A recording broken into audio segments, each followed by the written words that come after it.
My name is Hannah, and this is my beauty budget.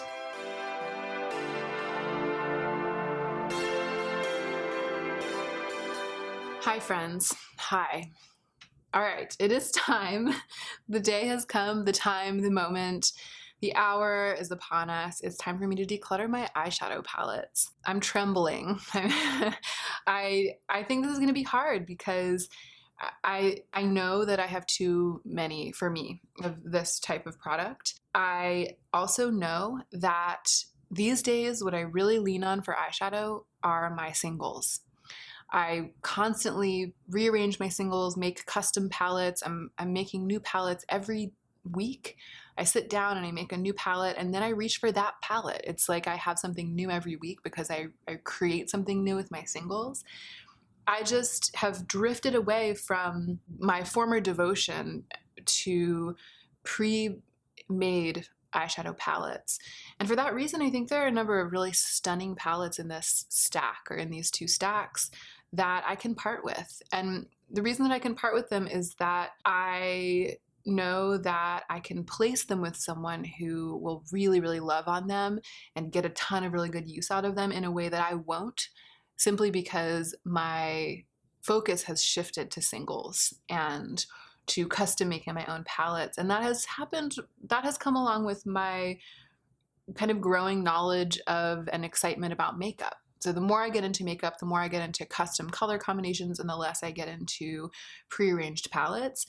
And that means that I feel ready to place many of my prearranged palettes in the hands of people who I know who are less obsessed with makeup and who will appreciate this format of eyeshadow more than I am able to appreciate it, especially when it comes to some of these that I've had for a really long time. All right, enough hedging, enough prefacing. Basically, I'm trying to say, to prepare you and to prepare myself for the fact that today I might be parting with some palettes that I really love, that I have loved, and that have been showing on my channel for a really long time. I'm going to try to push myself to let go, because what I just said is true about the singles, and at the same time, there are 8 palettes in the Purgatory box right now. So I need to move along those palettes that are really never going to rise to prominence again for me in the way that they have in the past. Let's go ahead and get into the meat of the video.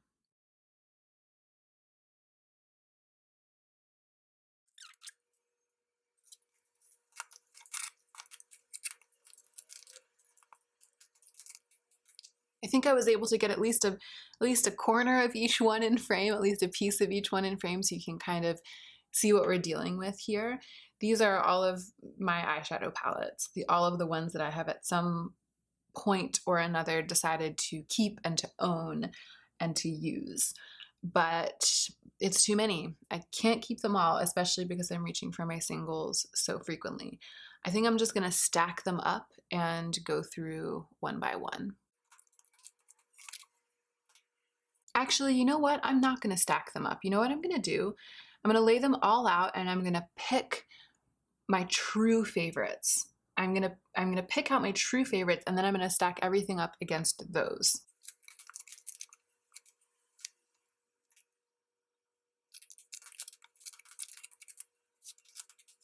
All right, these are my favorites. These are the ones that all 4 of these kind of gave me the same leap of joy in my heart when I saw them. So when I was looking at all of them laid out, it was a no-brainer. I grabbed this, I grabbed this, I grabbed this, I grabbed these, I grabbed them, and I was like, these, like protecting them with my life, right? These are my ones, my onlys, my bests. So this is the Natasha Denona Gold palette. It was a gift from my sister, which just adds to the glory that I feel when I use it. You can see that it's kind of taken a beating. I did try to clean up some of my eyeshadow palettes before I sat down to do this. Last night I went through and I tried to clean some of them up. I did that partly so they would look nice and clean for the declutter, but also because I find that when I've cleaned something up and it looks nice, it helps me with the idea of giving it away. Like once it's really nice looking, I'm like, I could give this to someone. I would be excited to give this to someone. So that's another reason that I cleaned them all up. But this one I didn't bother. It's really hard to clean this fuzzy stuff, this like foamy stuff. And I also know that there's no way that I'm going to part with this one. So this is a definite keeper. I use it a lot. This one unexpectedly has just risen to prominence. I super, super love these shadows, and I've never been much of a purple person, but it's more these like grungy reds. It's really the reds in here, these like grungy cherry reds that get to me, and I end up digging into this a lot. Also, I dig into it a lot to take the shadows out and put them in singles palettes. And actually that's kind of interesting. This palette, and the Daydream palette, the third one that I reached for, all three of them function as composed palettes of singles for me. And part of the reason that I love all three of these so much is that I use them when I'm making my own custom palettes. So these shadows all live here in this palette, and you know, the Natasha Denona Lila palette, these shadows all live in here. They always return to their homes. But one of the things that makes me so attached to these is that they're super functional for me with my way of kind of mixing and matching and making custom color combinations. And actually, I had to fetch a couple of shadows out of here from my current custom palette to pop them back in, and a palette and a shadow or two from here as well. So I'm always kind of moving these around, and these all get a lot of love from me. They're my all-time favorites. This is the Alter Ego Daydream palette, Natasha Denona Gold palette, and Natasha Denona Lila palette. And then these two Rowan palettes are new to me. I recently did a pretty thorough first impressions of them, and I'll talk about them again in the upcoming video about how I spent my budget. The short story is the creasing is disappointing. I really wish that they didn't crease in the way that they do. They crease no matter what I do. I can help it a little bit with putting a tiny bit of powder on top of them. That helps it a little bit. But there's nothing I can do, not even glitter glue will keep them from creasing at all. Nothing will make them behave like a powder shadow because they're creams. But I love everything else about them. And the thing that I like the most, besides the finish, the way that they look, is the ease of use. They're so easy to use, and I've actually worn them more than anything else that I have eyeshadow wise since the day that I opened the package, because they're so easy to just pop on the lids, smudge on the lids. They look sexy, they look casual, but they also look glamorous. They look like you didn't try too hard, but they're very flattering. And then it's just as easy to pat out the creasing. So the creasing is worth it to me. I have grown to absolutely adore these. As you can see, it looks like I've had them for a year. You know what I mean? Like I've gotten a ton of use out of them. And it's probably partly because they're so new to me that I immediately grabbed them. But I also think that they really suit my lifestyle and my makeup preferences. So they've become super precious to me in a short time. I think I might actually add one more to this, and that's going to be this Viseart palette, which was sent to me as a gift from a subscriber who was decluttering it. And that's because there's not a black in any of these palettes. And I love a black. I worship a black. I always use a black. And I've been dipping into this Viseart Neutral Mattes palette a lot for its black because it's a very good quality black.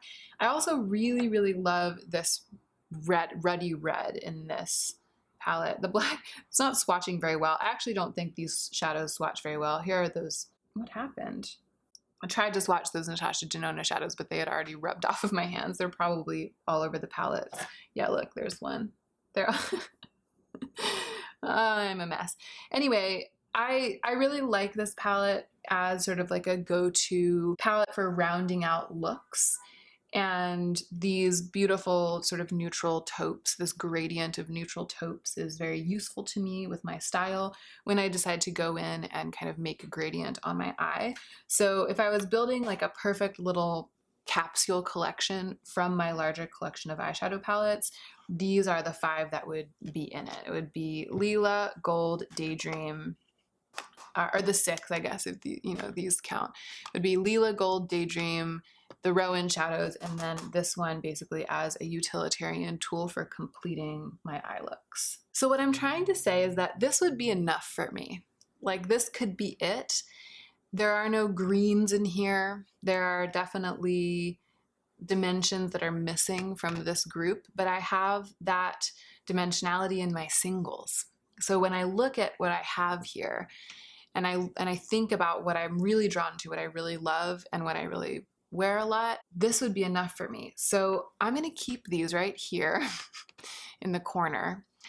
And one by one, I'm gonna go through what's here and I'm gonna stack it up against these and think about whether it makes sense to add what's here into this kind of capsule collection, because I really, really want to whittle it down. I need a bit of a fresh start when it comes to eyeshadow palettes because my collection has become overgrown for me. All right, I'm just digging into it. This is hard. Let's start with Wet n Wild Comfort Zone. This has been one of my favorite eyeshadow palettes for a long time. I love the vintage look. I love the shapes of these pans. I love how pigmented this dark brown is.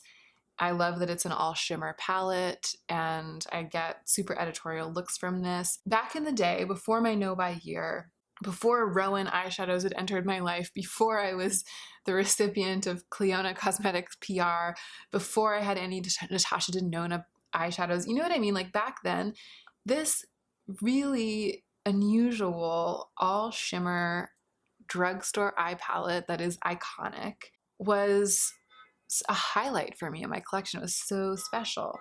And for that reason, I'm having a hard time parting with it. But the reality is that there are two things. One, I haven't reached for it in months and months and months, and I don't want to because I have so many other eyeshadows that I really want to play with. So when I say I haven't reached for it, my reaction isn't to go, so I've got to shop my stash for it and I'm going to make sure that I get good use out of it. That's not how I feel. The way that I feel is I haven't reached for it in months. I'm not going to reach for it for months. And there's a lot of really good life left in this. And I don't collect eyeshadow palettes the way that I collect books, for example. It's, 20 years down the line, I'm not going to be like, I wish I had kept Wet n Wild Comfort Zone so that I could just take it out and hold it and look at it and think about the history of makeup and think about how iconic it is. I don't feel like that about this. I feel like it's perishable, and I thought I would never give it away, but I'm going to give it to someone who will keep loving it in the way that I used to love it.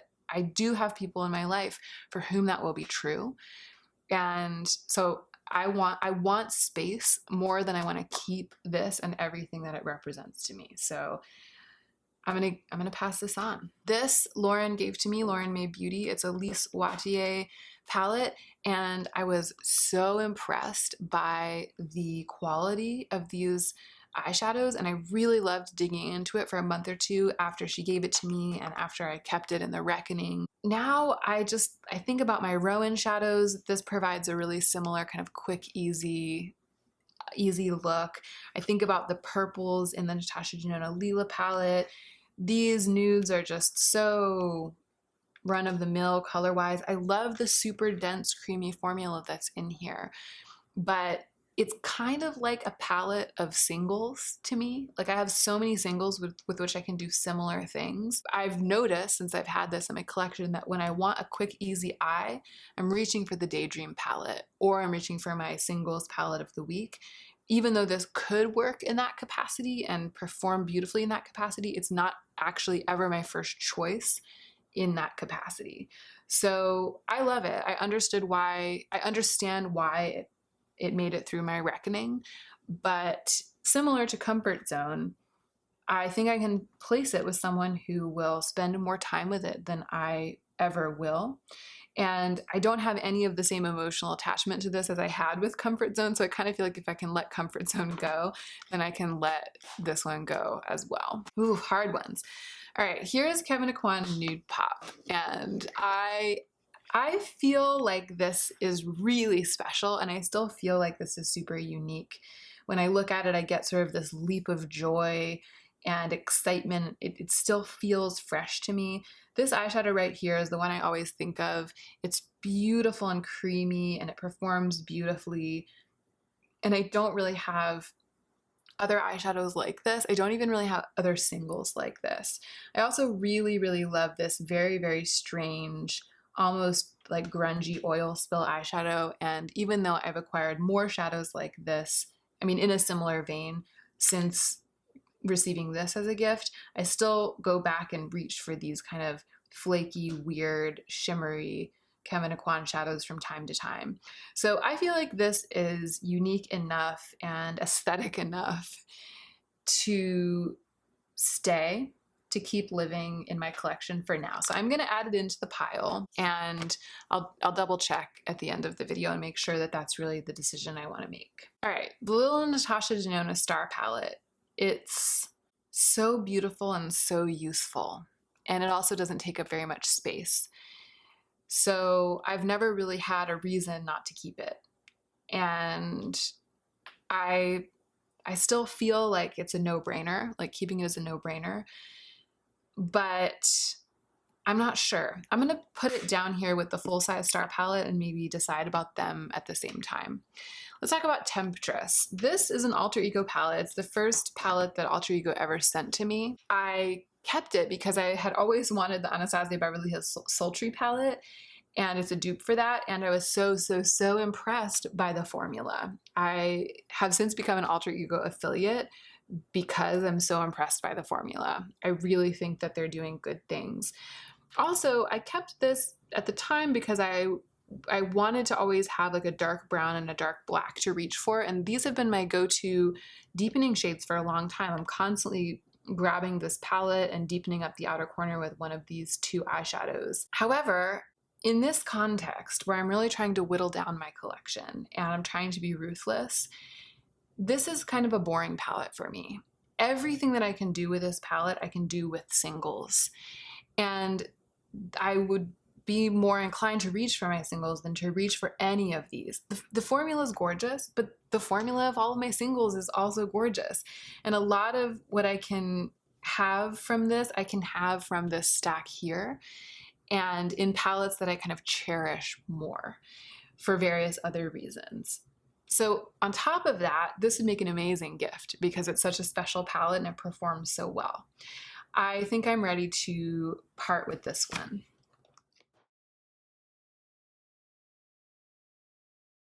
This was a limited edition Lancome palette that came to me through Octoly, and similar to the Kevyn Aucoin one, when I look at this, I feel like all these little feelings. I feel like this bright palette is like making these palettes are like throwing off the white balance or something. Hopefully that's better. This is a cool palette because it has really interesting creams in it, like this navy blue cream eyeshadow. It makes me feel like I don't need to ever have a dark eyeshadow stick color because they're, well, this is a powder, but they're just these really rich, strange creams with glitter in them. And that glitter becomes super shiny and sophisticated over the course of the day, and it also provides something for the powders to adhere to, and these creams don't really crease. This is a super special palette is what I'm trying to say, and I still feel that excitement of freshness when I look at it. This is one that I feel like I haven't been reaching for enough lately, but I do want to shop my stash for it. I do want to get more use out of it. I still feel like it's like on the cutting edge for me in terms of what I want to be doing with my eyes. So it sort of occupies a place like comfort zone in that it's languishing, but I feel so differently about it. I'm gonna go ahead and keep it for now, and then we'll check back in about it at the end. Okay, we're getting into some tough ones, some tough decisions. So here's Urban Decay Moon Dust, and here's Urban Decay Electric. I have obviously loved this palette a lot. I've hit pan on 2 of these shadows. I just don't reach for it. I just don't reach for it frequently these days, you guys. I've been reaching for it more lately to layer lithium and granite on top of the Rowan shadows to try to set them a little bit. And I've actually found that these glitter shadows don't work as well to set the Rowan shadows as some other powder shadows that I have. Gosh, I have a lot of emotional attachment to this as well because this is like the first full-sized, hefty eyeshadow palette that I ever purchased. Before this one, I had owned some of those smaller, one of those smaller Too Faced palettes, the Naked Boudoir Eyes or something. I had owned it, panned it, bought it again, panned it again. This is the first time I went into Sephora and bought something like kind of editorial. This was like my first in a weird way. So it's hard to think about letting it go. Similarly, the electric palette, I bought it when it was way on sale, and I don't know if I should declutter this because it's my only source in my collection for intense, bright fluorescent shadows, because I'm not a collector of rainbow palettes. So even in my singles, I don't own any blues like these, and I just don't own these. I don't have any other neon shadows or fluorescent shadows. I think I feel good about keeping the electric palette. I do dig it out from time to time, and I'm like glad that I have it. It opens up possibilities for me that I wouldn't have in my eyeshadow collection if I didn't have it. So I'm gonna go ahead and put that in the keep pile as well. So I'm feeling torn about this, and I'm feeling like I don't particularly want to declutter it. I'm not like, yeah, that's definitely one that can leave my collection, blah, blah, blah. I'm gonna hang on to it for now, but I'm gonna really hold my feet to the fire about this one at the end of this video. I'm just gonna put it aside for now. The Deuce by Juvia's Place I kept in the reckoning because a lot of these shadows are really extraordinary, and Tarte is like this really cool, rich, reflective duochrome. I really love Crepes, this blushy shade down here, but I just haven't reached for it. And I think one of the things I love about this is that I feel like this is a well-curated editorial palette, and that the times that I used it, the times that I wore it, it kind of guided me towards eye looks that I wouldn't have otherwise created. And I really appreciated that, and that was the main reason why I kept it. I was like, there's something here for me. There are eye looks here, there are ideas here that I might not come up with on my own. But it's just sat in my collection ever since then, and I've never reached for it and opened it and allowed it to do that for me because I'm too busy getting my hands into all of my singles and creating my own ideas and living my best life with my own vision. So I don't want to depot this like I did with my other Juvia's Place palettes because I really love the story together. I love the color story. But I do think I don't need to keep it. I think I have so many eyeshadows, and it's not a situation where I'm like, I have dupes or I can do this with other things or blah, blah, blah. It's just a situation where the passion isn't there with this color story for me, and that's enough of a reason. I'm gonna pass this on. Oh, you guys, we're getting down to the hard. This is the hard. It's hard because, is that okay? Like, you can see my water that I'm drinking. You can see my vanity. I just don't want to hold my hand over it the whole time, but that's okay, right? I knew this was coming. I've kind of already decided to let this one go. It's hard because I bought this. It was $99. It's like the upgraded version of my first, when I bought this. You know, this was the first time that I like invested in a luxury palette because I knew that the colors were right for me and it had something to offer me that I didn't own. When I was really getting into makeup, it's a stepping stone in kind of my evolution that brought me to where I am now.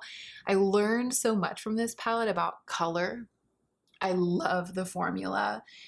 It's got that kind of mix of neutral cool tones and neutral warm tones. It was such a great touchstone for so long. And it was my favorite palette that I had in my collection for a long time, from the time that I purchased it, probably all the way up until, gosh, like until I received the Star palette as a gift from Wendy. And then this became my favorite. I never thought that I would give this away. And if I hadn't become a YouTuber, and if I hadn't gotten into a situation where I was receiving a bunch of new palettes and new eyeshadows all the time as gifts from friends and brands, if that hadn't happened to me, I wouldn't be decluttering this, because I wouldn't have purchased all of these eyeshadows, these palettes. I wouldn't have purchased enough eyeshadow palettes to make my collection big enough so that I would be in a situation where I would want to whittle it down to the tune of whittling this one away. But I am on YouTube, and I did receive all of these palettes, and my tastes are being allowed to kind of explode out into all of these different formulas and newer things because I'm on this platform. That's just the reality of my life. I'm not passing judgment on it. I'm not asking for judgment, and I'm just saying, like, I I'm letting the reality dictate the decision that I make about this rather than what I always thought I would do and how I always thought I would feel dictate the decision that I make about this. The real nail in its coffin for me is the fact that it's so beautiful and it's in such good shape and the formula is so good. I can't wait to give this to my friend. I can't wait to give this to my friend and show her how to use it and like just up her eyeshadow game with it. And then to know that she's going to be wearing it and wearing it and wearing it, and that I would maybe have never reached for it again because I have this. And I just feel like that's a much better choice. That's a better fate for this. I'm going to pass the love on and hope that it multiplies instead of clinging to the past in a way. It's all about accepting the life I'm living and loving the life I'm living instead of the fantasy, of someone who would have like used this until all of the shadows were panned. That isn't what happened. So it was expensive. I love it. I loved it. It's perfect for me in almost every way. And yet it is time for it to move on and live a second life with someone else. All right, Star Palette, it's your time. I am struggling with this. Oh, we're out of focus. Come on. Okay. I'm struggling with this. I actually can't see myself giving this away because of all that it represents to me. I think it's a situation where I have like the emotional attachment and it's too soon for me to let it go. The reality is I just don't reach for it that much. I reach for my other two Natasha Denona palettes, 20 times before I think to reach for this one. The thing is, I do reach for this when I'm traveling. I frequently pull out some of the singles. And until the day that I stop doing that, I think I want to keep this. It's like the other two Natasha Denona palettes. It's like an extension of my singles collection. And the gift, the way that it came to me, the gift from my subscriber Wendy during my no-buy year, who I now know, I've met in person and we correspond. It's okay, I think, to hang on to something for sentimental value. Not everything. Like I'm not like a comfort zone, for example, it was time for it to go. But it still sparks joy for reasons that go beyond the quality of the shadows themselves. I think I'm going to let myself off the hook for this one. Even though if I'm really honest in terms of practice and in terms of in terms of how it fits practically into my makeup routine and in terms of my feelings about the individual eyeshadows, this one could be on the chopping block if I'm honest with myself. I'm gonna let myself off the hook about that for now. But you know what I think I might do? I think I might go ahead and give this as a gift. I found it's been so useful to me for so many years because, not so many years, but for about a year since Jennifer gave it to me. And this too has that sentimental value. It was such a special moment. She's the first subscriber I ever got to meet in person, and she's so lovely. But it is the mini version of a larger one that I already have. And I've recently acquired some really tiny magnetic palettes that makes it easy to take little eyeshadows with me when I travel. So I've been tending to lean on those little magnetic palettes instead of grabbing this. So the thing that it was the most useful for, it's almost like I found something else that works super well in its stead. If I'm gonna hang on to the full-size one, and this is in such good condition and would be so lovely for someone else to adopt, I think it kind of helps me decide. If I give this one away, then I feel like there's balance. And it also makes logical sense to me. All right, that's what we're gonna do. I'm gonna hang on to the full-size star. I'm gonna part with the mini star. Let's reconnoiter. Let's see how things are going. Okay, so we're at 9 like larger palettes, full-size palettes, and then these 2 little guys, which are kind of like portable singles in a way. I'm gonna go ahead and set these aside because they're no-brainers and they're kind of not even in the same realm as the rest of these. This is really the situation. This is really what we're dealing with.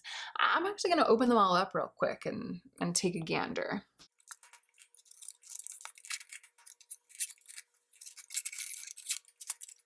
Well, you can see all the palettes. You can't see every eyeshadow. Some of them are edged out, but you can see all of the palettes.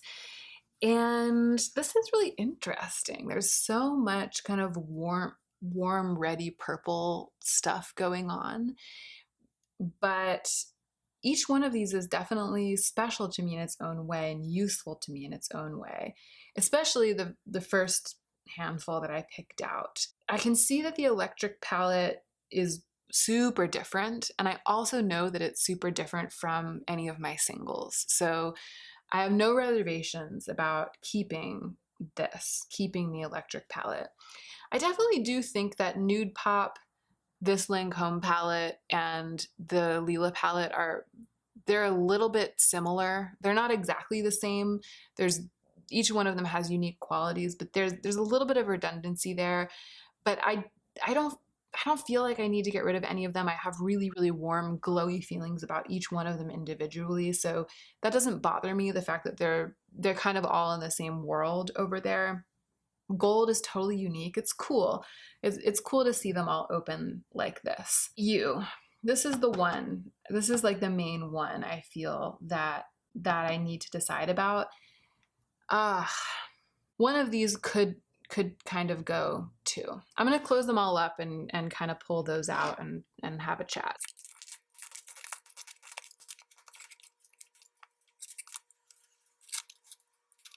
Okay, so these across the top are the definite keepers, and these three are the ones that I feel are a little bit second string. Here's the thing, Moon Dust. When am I ever going to privilege these over those Clionadh Cosmetics singles that I recently received? Like, when is this ever going to be better than that? The only answer to that I can think of is that Lithium and Granite are these kind of grungy neutral glitters, and I don't own any. There aren't any grungy neutral glitters in the Clionadh collection. They're all colorful, but I do have kind of neutral grungy colors in these Rowan formulas that are really unique and super glittery in a way that these aren't. So for that reason, I think that I can go ahead and part with this. And again, find someone a tango dancer who's really gonna love wearing these glittery eyeshadows to tango. I have to be honest, I might play around with it a little bit more after this declutter. And if I decide to keep it, I will report back in a future video. But I think I might be able to make my peace with this. I think I might be able to pass this one on. So in theory, looking at these color stories, in theory, I would get similar eye looks out of these two palettes. But when I think through what I actually tend to do when I reach for them, it always ends up quite different. So I often tend to reach for these two shadows when I reach for the Kevyn Aucoin Nudepop Palette, and there's nothing like these two shadows in here, right? There are these plummy shades, but they don't have the same oil spill effect as this amazing kind of duochromy grungy one. And then when I reach into this palette, I tend to reach for these navy blues because they're so unique to me. I just don't have navy blue eyeshadow anywhere else. And I also tend to often warm it up with this kind of poppy pink. And the Nudepop palette doesn't have those either. So even though they seem like they kind of grew on the same tree, in practice, they're really different palettes for me. So for this declutter, I'm going to pass them both through, and I'm just going to keep a close eye on them in the coming months, and they will be on notice for future declutters.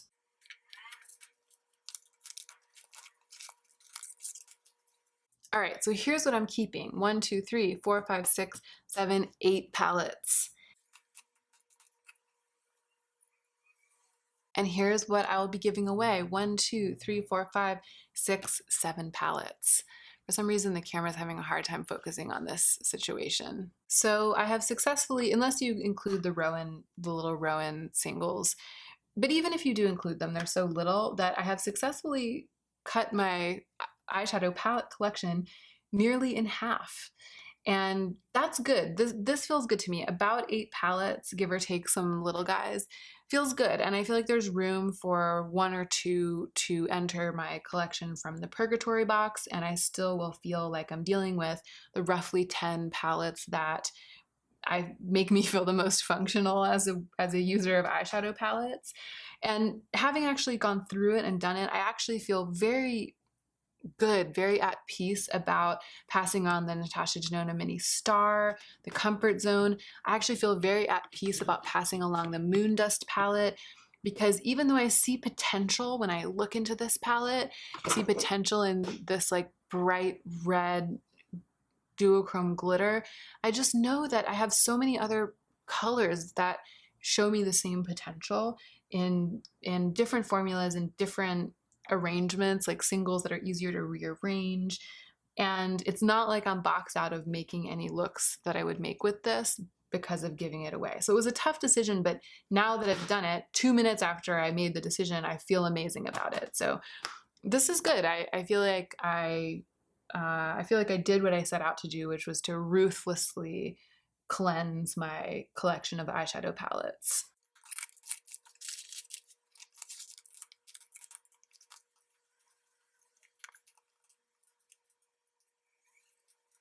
And here is my edited collection. This is going to be much easier to store, much easier to focus on, much easier to hold in my Makeup Mind palace, and much easier to get really good use out of. I feel like I can love each and every one of these palettes fully, and I wasn't able to do that when I had all of those other ones gunking up the works.